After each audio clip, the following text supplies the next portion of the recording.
జై శ్రీరామ్ అంటే గుర్తొచ్చిందమ్మా.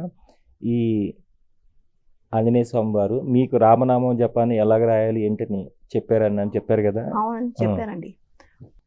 ఉత్తరముఖం ఆంజనేయ బిదర్లో ఉత్తరముఖ ఆంజనేయ స్వామి ఎక్కడ ఉన్నా కానీ ఉన్నాయని చెప్పారండి. ఎందుకంటే అప్పుడు మేము శనివారం ఆరతి చేస్తున్నది సాటర్డే. ఎందుకంటే ఎప్పుడు వచ్చి నువ్వు మాట్లాడితే ఫస్ట్ నీతోనే మాట్లాడినా వచ్చిన భక్తులతో నేను మాట్లాడలేని. నాకు ఒక టైం చెప్పినారు 9 నుంచి 9:30 దాకా నువ్వు మాట్లాడవచ్చు అంటే. ఆ టైంకి రోజు ఆరతి చేస్తుండే నైట్ శనివారం. అయితే ఆరతి చేసిన తర్వాత ఏమన్నారు, శక్తి పెరిగిపోతుంది కదండి, నువ్వు ఎప్పుడైనా రావచ్చు వెల్కమ్ అన్నారు. అప్పుడు ఎప్పుడన్నా మాట్లాడచ్చు. అయితే ఒకసారి మేము అన్ని పూజలు చేస్తున్నాం, ఏమైనా చెప్పండి స్వామీజీ అంటే శ్రీరామ రాయ అన్నారు. శ్రీరామ్ అయితే రాస్తున్నాం అప్పుడప్పుడు రాస్తున్నాం అంటే అలా కాదన్నారు. చెప్పండి స్వామీజీ అంటే త్రికోణి ఉంది, అందులో రాయాలి శ్రీరామ్ 1 నుంచి 54 వరకు కంప్లీట్ చేయాలంటే. అట్లా ఎన్ని రాయాలంటే 108 రాయమన్నారు. రాసి ఏం చేయాలంటే అవి అన్నీ రాసినాక ఆంజనేయ స్వామిల కంటే రాముని గుళ్ళ వేయండి, గల్లల హుండీలో వేయని చెప్పిండ్రు. సరేలే అని అన్ని పేపర్ రాసినామండి మేము. 3 నెలల్లో కంప్లీట్ అయిందండి. వీళ్ళకి స్క్రీన్ మీద కనిపిస్తుందండి ఇప్పుడు పేపర్. ఇలాంటివి 108 రాయాలి. అసుంటే ఒక్క పేపర్ 108 రాయాలి. ఇలాంటివి 108 పేపర్లు రాయాలి. అందులో దక్షిణ ఏమైనా పెట్టి ఫోల్డ్ చేసి హుండీలో వేయాలండి. ఆ హుండీలో వేసి వచ్చినామండి. 108 గుళ్ళు అంటే మేము దాదాపు 200 గుళ్ళు తిరిగినామండి ఆంజనేయ స్వామి. సిటీ కాకుండా బయట కూడా వెళ్ళినాం. తిరుపతి దాకా వెళ్ళినాం మేము. అలా 108 ఆలయాల్లో వేసి వచ్చినామండి. వేసి వచ్చారు. హైదరాబాద్లో ఉన్నాయండి 108 దొరికిపోతాయి, హాయిగా దొరికిపోతాయండి. గల్లీలో ఉంది ఆంజనేయ. అదే ప్రతి చోట ఎక్కడ ఉన్నా కానీ 108 దేవాలయాల్లో హనుమంతుడికి ఆలయాల్లో శ్రీరామ అని మొత్తం ఈ గడులన్నీ నింపాలండి. 1 నుంచి 54 వరకు. 54 అమ్మా. అవి పేపర్ రెడీ చేయించినామండి మేము. స్వామి చెప్పినారు అది కూడా రెడ్ పెన్తో రాయాలి. రెడ్ అందులో స్క్రీన్ కూడా రెడ్. వాళ్ళకి రెడ్ అంటే చాలా ఇష్టం అంట, అందుకే రెడ్తో రాపించాం. ఈ పేపర్లు మీరు మీ దగ్గర ఎవరైనా అడిగితే మీరు ఇస్తారా లేదా వాళ్ళకి చేయించుకోవచ్చమ్మా? ఇవ్వచ్చండి ఎవరికన్నా. మేము రాసినవి అయిపోయింది మా పని. మీ పని అయిపోయింది, వాళ్ళు ఇది చూసి తయారు చేయించుకుంటే చాలు. ఎంతోమంది మిమ్మల్ని కాంటాక్ట్ అయిన వాళ్ళు చేసిన వాళ్ళు ఇంకా సంతోషంతో ఫోన్లు చేస్తున్నారు. అప్పట్లో బాధలతో ఫోన్ చేసేవారు, ఇప్పుడు మీకు సంతోషంతో ఫోన్ చేస్తారు, వచ్చి కలుస్తారు. దూరం ఉండే వాళ్ళు ఎప్పుడైనా హైదరాబాద్ వస్తే కంపల్సరీ కలుస్తున్నారు. బయట దేశం నుంచి వచ్చిన వాళ్ళు కూడా అమ్మవారితో ఒక్క గంట అయినా 10 నిమిషాలైనా కలిసిపోతున్నారండి వచ్చిన వాళ్ళు. ఇప్పుడు వస్తున్నారు కొందరు. దీనికి ఏమన్నా మీరు టైం ఏమైనా పెట్టుకున్నారా? ఈ రోజు రావాలి ఈ రోజు రాకూడదని అలాగే ఏదన్నా పెట్టుకున్నామండి.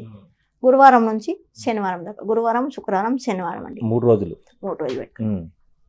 టైం ఏమన్నా పెట్టారమ్మా? 10 నుంచి 5 గంటల దాకా పెట్టాం. 5 గంటల వరకు. ఆ మధ్యలో 12 నుంచి 1 గంట దాకా ప్రసాదం రెడీ చేస్తామండి స్వామీజీకి. నైవేద్యం రెడీ చేసి వచ్చిన భక్తులు కూడా కొన్ని పెడతామండి అందరికి. ఎందుకంటే మనం తింటాం ఆ టైంకి మంచిగా అనిపి వాళ్ళు కూడా తినకుండా స్వామీజీ పెట్టమన్నారు పెడుతున్నామండి. కొద్దిగానా పెట్టుమన్నారు పెడుతున్నాం, అందరికీ పెడతామండి. గానగాపురం కానీ కురుపురం ఇక్కడ భిక్షకు వస్తారని చెప్తారు కదమ్మా స్వామి, ఆ టైంకి ఎప్పుడైనా వెళ్ళి అందించారా స్వామివారికి ప్రత్యక్షంగా భిక్ష? అందించానండి, మాకు కూడా ఇచ్చానండి. ఆ రోజు మాకు కూడా ఇచ్చారు. మీకు కూడా ఇచ్చారండి. అక్కడ నిలబడగానే సెకండ్లో వెళ్ళిపోతారండి. ఎల్లో డ్రెస్లో వచ్చినారు, జోలి ఉంది, భిక్ష అని అనగానే ఇట్లా చూడగానే గుర్తొచ్చింది స్వామీజీవి. నిజంగా అక్కడ ఉండే ఇట్లా వేసిన భిక్ష వేసి కాలు మొక్కిన మాయమైపోతాం. మనం కళ్ళు మూయొద్దు, అసలు వాళ్ళకి అనిపిస్తే కళ్ళు మూసినాం అనుకో మాయమైపోతాం. కళ్ళు మూయొద్దు. ఇంకోసారి ఇట్లనే ఇక చూసిన స్వామీజీ వచ్చింది, అయ్యో నాతో ఎంతమంది వచ్చినారు వాళ్ళకి అందరికీ చెప్పాలి కదా స్వామీజీ ఉన్నారని. ఇక కళ్ళు మూయలే, అందరికి ఇట్లా కొట్టి స్వామీజీ వచ్చినారు భిక్ష అయ్యండి, అందరు వచ్చి భిక్ష ఇచ్చినారండి. ఇట్లా చేసిపోతారు చెయ్యి మంచిగా. ఇక తర్వాత ఆ జనాల్లో చూద్దామా మంచి ఎల్లో కలర్ కదా బట్టలు కనిపిస్తుంది కదా, అసలు కనిపించారు. సెకండ్లో భయపడతారు, అది మంచిగా అనిపిస్తుంది చూసాను. ఒకసారి అయితే కూర్చున్నారు, నేను బయటికి వెళ్తున్నా దూరంలో, నా పేరు సంజయ అంటే నాకెవరు పిలుస్తారు అబ్బాయి ఇక్కడ అని చూస్తే అగో నేనే పిలిచిన. చూస్తే మంచిగా కూర్చొని ఉన్నారు, తర్వాత మాయమైపోతారు. కూర్చొని ఉన్నారు, చూసినా మాయమైపోయింది. డోర్ అలా కాలు పెడుతున్నా బయటికి పోదామని, జయాన్ని పిలవగానే ఇంకా మళ్ళీ చూస్తే స్వామీజీ ఉన్నారు. దర్శనం చేసుకున్నా మళ్ళీ మాయమైపోతారు. మంచిగా పిలుస్తారండి, వాళ్ళ పిలుపు ఎంత హాయిగా అనిపిస్తుంది అంటే మాటలు చెప్పలేమండి. పిలిచినప్పుడు మేము నమస్తే చెప్తాం కదా, నమస్కారం స్వామీజీ అని. డోర్ ఇప్పేటప్పుడు నేను వస్తున్నా లోపల అంటే రా అని చెప్తేనే లోపల పోవాలండి. మా ఇంటికి పూజ దగ్గర కూడా గదిలో, డోలా ఇప్పి లోపల వస్తున్నది పోగానే నమస్కారం అంటే నమస్కారం జయ, జయ గురుదత్త అంటే జయ గురుదత్త. మనం ఆంజనేయ స్వామికి శ్రీరామ్ అనగానే జై శ్రీరామ్ అంటారు. ఆంజనేయ స్వామి చాలా మంచిగా అనిపిస్తుంది. ఇది ఎట్లా అంటే వాళ్ళు చెప్పేది జై శ్రీరామ్ గంభీరంగా చెప్తారు. ఇక వచ్చి నిలబడి జై శ్రీరామ్ జై జై శ్రీరామ్ అంటారు. ఇక వాళ్ళు మన జై జై అంటే వాళ్ళు జై జై శ్రీరామ్ అంటారు. మనకన్నా ఎక్కువనే చెప్తారు వాళ్ళు. అది మంచిగా అనిపిస్తుంది అండి. ఏ గుడికి పోతే శ్రీరామ్ అనగానే జై జై శ్రీరామ్ అంటారు, నమస్కారం పెడతారండి. అది మంచిగా అనిపిస్తుంది. చాలా మంది అంటారు ఎవరైనా ఇబ్బందుల్లో ఇంకోటి ఉన్నా వాళ్ళ కష్టాలను తీస్తే ఆ కర్మలన్నీ మనకి అంటుకుంటాయని చెప్తారు కదమ్మా. అలా మరి మీకు అనిపించదా? మీకు భయం ఏదా అట్లా? నాకు ఎప్పుడు భయం కాలేదు. ఎందుకంటే నేను జరుపుతలేను కదా, నా పని లేదు. అది స్వామి చేస్తున్నాడు అవన్నీ. నాకేం రాదు. నాకు చదువు లేదు ఎక్కువ. నేను 10th చదివిన. నాకు అందుకే గురుచరిత్ర ఒక్కటి హిందీ చదివిన, మహాభారతం హిందీ చదివిన, శివపురాణ్ హిందీ, విష్ణుపురాణ్ హిందీ, బ్రహ్మపురాణ్ హిందీ, అన్నీ హిందీలోనే చదివిన. మహాభారత్ కూడా హిందీలో, రామాయణం కూడా హిందీలో. రామాయణం 2 సార్లు చదివిన అండి.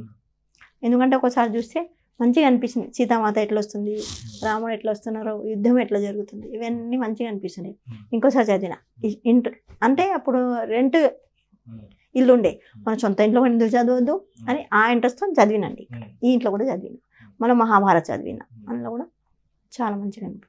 దృష్టి వాళ్ళకి కనిపిస్తుండే, కనిపిస్తే చాలా ఆనందం అనిపిస్తుండే. ఏడుపు కూడా వస్తుండే. అలా ఏడుపు ఉంటే ఏడుపు, ఆనందం ఉంటే ఆనందం. ఇక దానికి ఆనందం చెప్పలేక పిల్లలకి చెప్పుకుంటా, అన్నకి చెప్పుకుంటా. ఇవాళ వచ్చిన కొత్తవి అన్నీ ఏదైనా స్పెషల్ ఉంటే వాళ్ళకి చెప్పేసి, ఎందుకంటే నేను మర్చిపోతా.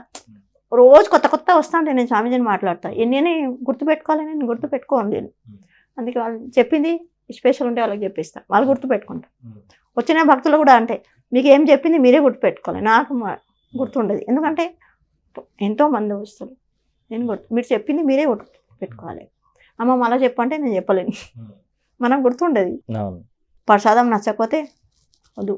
మన ఒక భక్తులు పాపం తెచ్చినారు ఫ్రూట్స్, అని 2-3 తెచ్చినారు. నాకు తెలియదు ఎవరు తెచ్చినారు. ఆ రూమ్ దగ్గర తీసుకుపోయి కూర్చున్నాక పెట్టినాక నేను కూర్చున్నా. ఫస్ట్ అది జరుపు ఒకటే వాడుతున్నారు. నాకు చూడనిస్తలేరు.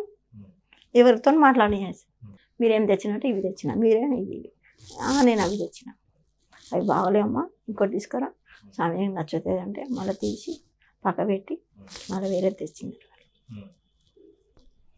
చెప్పేస్తారు నచ్చలేదు, వద్దు నాకు పువ్వులు ఇవే కావాలి, ఈరోజు అవే పెట్టాలి పువ్వులు.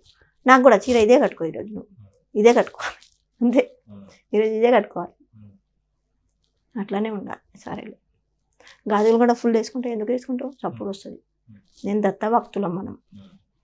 నేను దత్తభక్తి కదా, గాజులు వేసుకోవద్దు, ఫుల్ వేసుకుంటాను ఫస్ట్. తర్వాత తీసి 3 వేసుకున్నా. 3 కూడా వద్దు, చప్పుడు వస్తుంది. మనకి చప్పుడు ఉండొద్దు.